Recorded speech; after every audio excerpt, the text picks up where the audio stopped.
Hello Wiblings, it's Morgana. This will be my video about the glorious and wonderful friend of mine, the ApacheTear.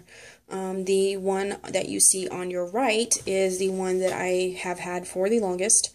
He usually goes with me almost every day. The one on the left I haven't had as long, but can't exactly remember where I got him from either. He has as you notice, he has a lot more white on him than Tom here does. Tom only has a couple of spots, and that's probably because I wore the white spots off handling him so much over the years. We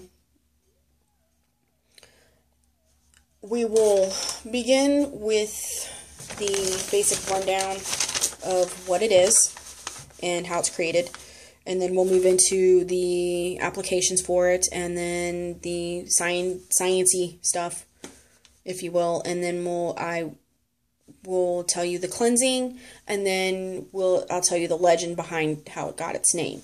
So we'll begin with the beginning. ApacheTears are volcanic black obsidian. They appear rough and opaque, but are often translucent when held up to the light, created when hot lava is forced directly into the air and quickly solidifies before hitting the ground. If you guys look here, you can kind of see how translucent it can get. See how the shadow of my finger moves through? That's what it'll look like when you hold it up to light. I tried to put it behind a flashlight. It wouldn't work. It didn't look right. It doesn't. It's like a grayish, brownish glass kind of, but you can kind of get an idea from the right side over there, the big one. It's made from fire energy deep within the earth. It's wonderful at grounding energies into earth before, during, or after energy work. First-hand knowledge, I'll attest to it. It does beautifully at that, and that's why I've used it for so long. It has can help you see into the core of an issue to assist with deep healing. It has the ability to lend support during times of sorrow. It gently helps one accept and then release grief, thereby releasing and removing your blockages. It can help relieve stress by bringing opportunities for positive change into one's sight so they can formulate a plan of action. It can bring a sense of hope to a dire circumstance. It can also enhance one's logical thinking. You can carry it in your pocket as protection from all types of negative energy, which I do. If I carry Tom, he's usually in my pocket. I usually don't carry him in my purse. He's usually in a pocket on me somewhere. It will help remove and transmute the negative energies, clearing the way for positive vibrations to come through. It can help you ground your spiritual experiences into the physical. It's physically often used to calm muscle spasms, detoxification of the body, and it helps with the absorptions of vitamin C and D. It'll enhance your immune system and fortify your body. Generally they usually run around these sizes. It's hard to find. I haven't really seen very many that are bigger than this, and as you can tell, he's kind of a good size. I mean, I don't have my ruler right here, so it's kind of hard to tell you, but yeah, he's a pretty good size one. And then there's this little one who's about half the size, and this is usually the size that I see of these. Let's see. You can toss it in the tub for a relaxing soak. It'll help you to remove toxins. It's wonderful to use in conjunction with some other stones like smoky quartz or, oh gosh, off the top of my head, I'm not sure. But it's wonderful to work in grids for healing and body work. Just like any regular black obsidian is. Black obsidian is really good for that, and of course ApacheTear would be good for that also. It's associated with the root chakra. Okay, time for the science stuff.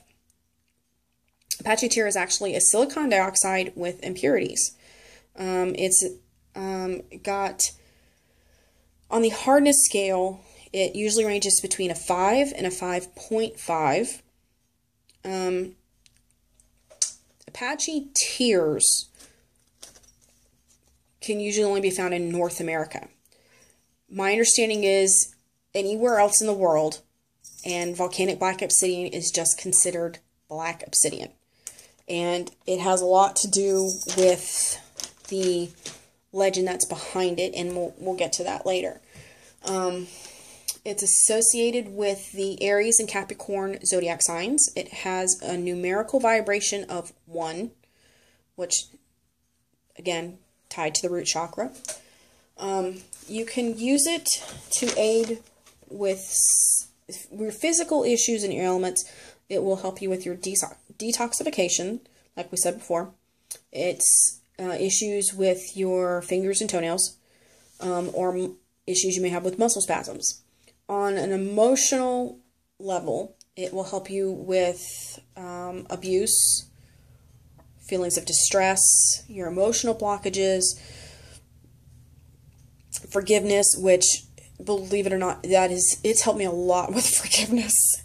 I didn't used to be so forgiving. I really didn't. And to be honest, it depends on whether or not I'm carrying Tom. I'm more likely to let it go and move on than if he's with me than if he's not. I've noticed that. It can also help you with your grief and negativity. On a spiritual level, it can help you with your clarity, grounding, protection, and your psychic protection. Hold on a second, let me get a drink. Sorry about that. Okay. You can combine it with a lodestone, or smoky quartz. Oh, see, I knew I remembered one.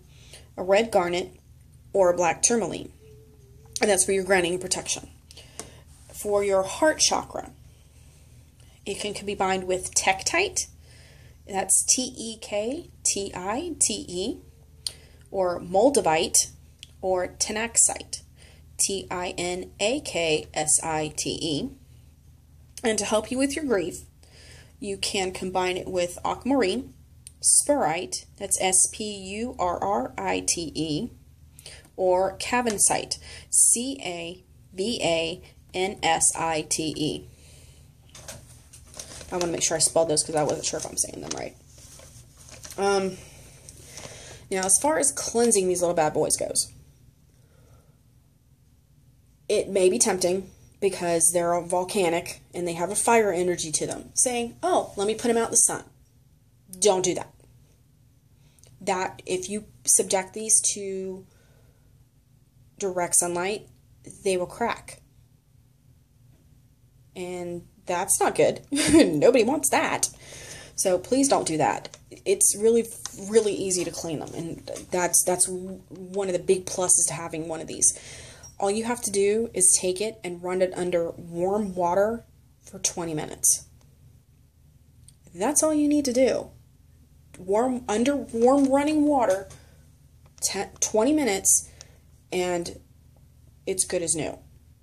It really is. It's really that easy. They like the running water. It helps cool the fire in the stone because it has a fire energy to it, and you do this when it's been overloaded with negative energy, and it's very easy to tell. Normally the ApacheTear is very light. It's very weightless. That's what makes it so easy to carry it in your pocket. You could almost forget it's there. However, when you go to pick it up and it feels a lot heavier than normal, it's time to clean it. And just run it under the water. Sometimes I will, I'll sit it on some salt afterward. Just letting it get all nice and clean. And you can also pair it with a citrine when you're not using it, and that's supposed to give it a lighter, happy feel. I personally don't own any citrine. I've never really been very attracted to citrine, so I don't own any.